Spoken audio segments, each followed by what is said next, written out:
Merhaba, hoş geldiniz. Kendi kendime alkışlamak ne kadar garip olsa da bugün buradayız ve şuradan şuraya gelirken bir şey fark ettim. Şovumuza bir isim bulamadık. O yüzden ismi gelirken buldum. Kendi kendine şovun ikinci bölümüne hoş geldiniz. Yeniden alkışlayanlar için çok sağ olun. Bugünkü konumuz ne olacak? Bugünkü konumuz şu olacak. Uzak ilişki. Uzak ilişki konusunda çok deneyimli bir insan olarak bugün bunları anlatacağım. Ve yapılması gereken hatalar, yapılmaması gereken hatalar. Öncelikle şunu söyleyeyim. Bir yerde işte ne yenir, nasıl yenir, nereye gidilir, ucuza nasıl kalınır, nerede bıçaklanır, nerede gaspçılar vardır, bunlardan nasıl korunabilirim, ne yapabilirim diye düşünüyorsanız o şehri bilmeyen ama o şehirde yaşayan bir insanla sevgili olabilirsiniz. Ben o şehri bilmeyen bir insanla birlikteydim. Yani şu şekilde bilmiyor. İstanbul abi mesela gelmişim Eminönü'ndeyim diyorum. Eminönü bizim oraya yakın mıydı ya diyor. Abi ben köyden gelmişim. Ben Başakşehir'den gelmişim. Ben bilmiyorum. 10 saat otobüs yolculuğu çekmişim. Anam ağlamış. Bacaklarım ağrıyor. Bir zahmet de Eminönü'ne gel. Bir zahmet de oraya gel. Orayı da bil yani. Oraya da nasıl geleceğini bil.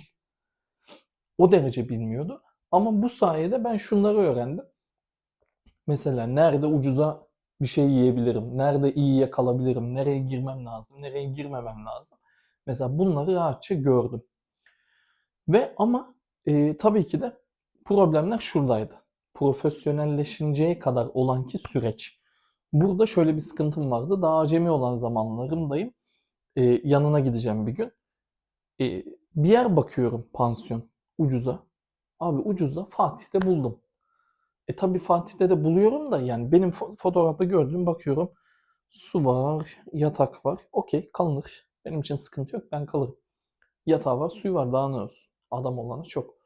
Abi ben tabii bilmiyorum ki Fatih biraz sıkıntılı bir yer. İşte Fatih'in neresinde kalıyor falan bilmiyorum. Ben ya Allah bismillah sırtımda çantam gittim. Hani şöyle söyleyeyim pansiyon köşesinde dönerken adam hani karşına atlayıp kardeşim bıçağı mı sopa mı falan diye çıkıyor. Hani Allah şükür öyle bir yerde çıkmasına rağmen o kadar daha sokakta sıkıntılı gerilerde kalmasına rağmen geldim pansiyona. Tabii pansiyonu görünce biraz sakinledim. Abi de güler yüzlüydü de herkesin güler yüzlüğüne de aldanmamak lazım. İşte adam dedi oda numaramı falan söyledi. Tamam falan dedim geçeceğim. Abi dedim hani ödemeyi nasıl yapayım? Şimdi mi sonra mı? Kardeş sıkıntı yok ya alırız dedi. Abi alırsın da yani parayla alırsın inşallah. Yani ben sabah uyandığımda duşakabinin içinde ah böbrek gitti. Ananı sikeyim. Ne yaptık diye düşünmek istemiyorum yani. İnşallah bunu parayla ödersin. Ben o zaman dedim yok abi sıkıntı olmaz ben şimdi ödeyeyim falan dedim. Tamam kardeşim dedi. Ödedik aldım. Bu sayede yavaş yavaş olan bu acemiliğimi bu şekilde attım mesela. Ondan sonra bir de Fatih'e gitmedim mesela. Bu şekilde biraz profesyonelleşebiliyorsunuz tabii ki de. Profesyonelleştiğim alanlardan bir tanesi daha. Eğer küçük bir çocuk size mendil ya da gül satmaya çalışıyorsa öncelikle ilk yapmanız gereken şu. Göz teması kurmayın. İkinci yapmanız gereken şu. Bedduasını almayın. Ben ikinciyi yapamadım maalesef. Nasıl oldu? Başıma şöyle bir şey geldi. Kız arkadaşımla oturuyorum. Haliç'teyiz. Çocuk geldi yanıma. Abi almaz mısın be? Almam abi. Almam. Yani zaten kızın yanına gelmeden önce tam köşeyi dönerken gaspçıyla göz göze gelmişim. Son 50 liramı çıkartıp ona vermişim. Başka param yok. Ben sana veremem. Ben sana o iyiliği yapamam. Ben de çok isterim sana iyilik yapmak ama yapamam. O yüzden çocuğa da diyorum ki abicim alamam. Alamam. Alsana abi ne olacak be? Alsana be ne olacak be? Alamam alamam alamam. Sağ ol abim sağ ol abim. En sonunda alamayacağımı anladı. Tam gidiyordu. 2 adım attı arkasının. İnşallah ayrılırsınız dedi. Ayrıldık. Ya o yüzden ikinci olarak mendil ya da gül satan bir çocuğun bedduasını almamanız lazım. Heh, kötü olan tarafı şu. Benim duyduğum tek beddua oydu. İnşallah devamında giderken inşallah burnum boktan çıkmaz ve falan diye bedduaya devam etmemiştir. Çünkü burnum bayağı bir bokta. Ya, o kız yüzündense seni bulurum. Sen de büyümüşsündür. 18 yaşını geçmişsindir. Bir genç olarak seni bulurum. İnşallah buradan izliyorsundur beni ve gül satmayı bırakmışsındır dersin. 2020'de bir tane abiye beddua okudum. Hala bedduası gidiyor deme. bugünlerinde çözüleceğine inanıyorum. Tabii ki de bunların yanı sıra profesyonelleştiğim bir alan daha oldu İstanbul'da. Ve aslında bir bakıma da anlayamadığım da bir alan oldu. Anlayamadığım bir alan şu. Eminönü. Abi Eminönü. Yani Eminönü'nde bir kanal var. Sen o kanala girdiğinde böyle bir girdap şeklinde bir bakıyorsun. Balık ekmekçidesin. Yani ben balık ekmek sevmeyen bir insanım. Bir ara arkadaşlarımla gezmeye gitmiştik. Eminönü'ne gittik. O kanala girdik. Yani o insanı girdaba çeken o kanala girdik ve 3 dakika sonra baktığımda bir baktım. Masada oturuyoruz abi. Herkesin önünde balık ekmek var, turşu suyu var. Benim de önümde var. Pezevenk bana da satmış. Ben yemem içmem abi.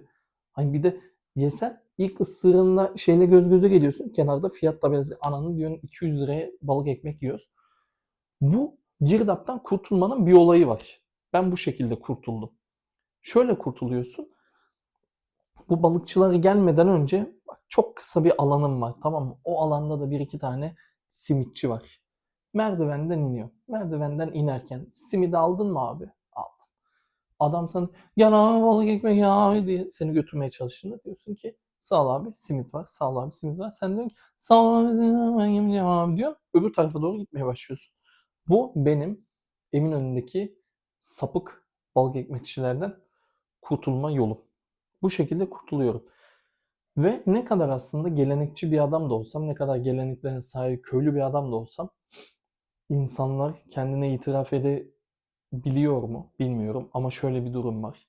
Abi, simit ve çikolata. Ben buna bitiyorum ya. Bak bazıları da böyle satıyor. Allah'ım var ya bak çıtır böyle simit.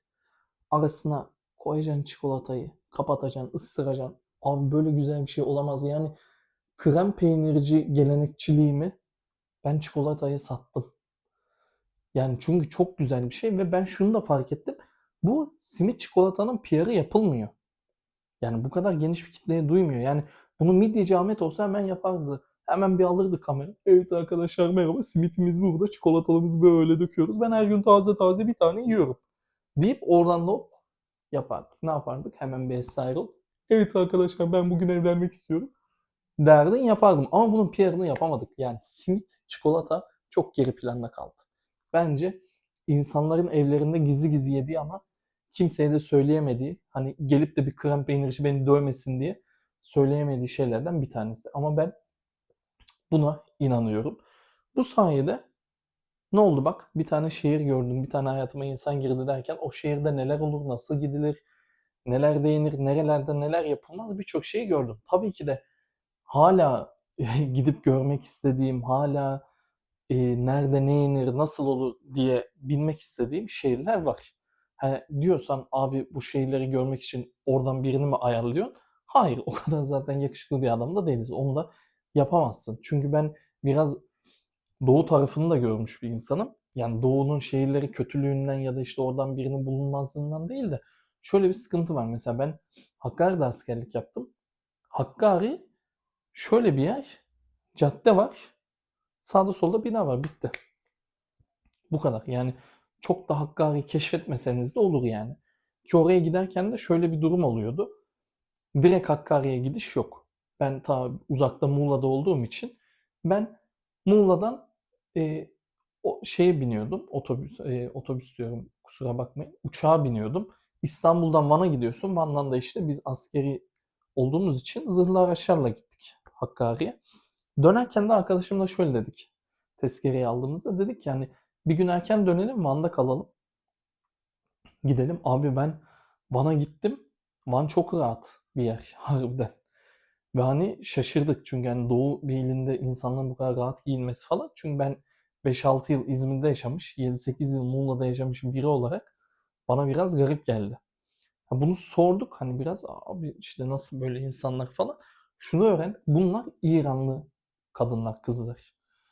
Şimdi adam orada kapanıyor. Baskı baskı baskı kapan kapan kapan şeriat şeriat şeriat buraya geliyor. Açılıyor. Alışverişini yapıyor. Gene kapatıyor. İran'a geri dönüyor. Bunları gördüm. Ve gerçekten İran kızları çok güzelmiş. Buradan da bizi bir İran kızı izliyorsa izlemeye devam etsin. Başka yapacak bir şey yok. Yeni bölümümüzün, son bölümümüzün de konusu buydu. Naçizane hayatımdan bir şeyler anlatmaya çalıştım. Sizleri güldürebildiysem ne mutlu. İnşallah iki bölüm arasında farklılıklar, daha güzellikler vardır. Bunu da sevmişsinizdir. Tekrardan görüşmek üzere. Sizleri seviyorum. Kendinize iyi bakın. Bye.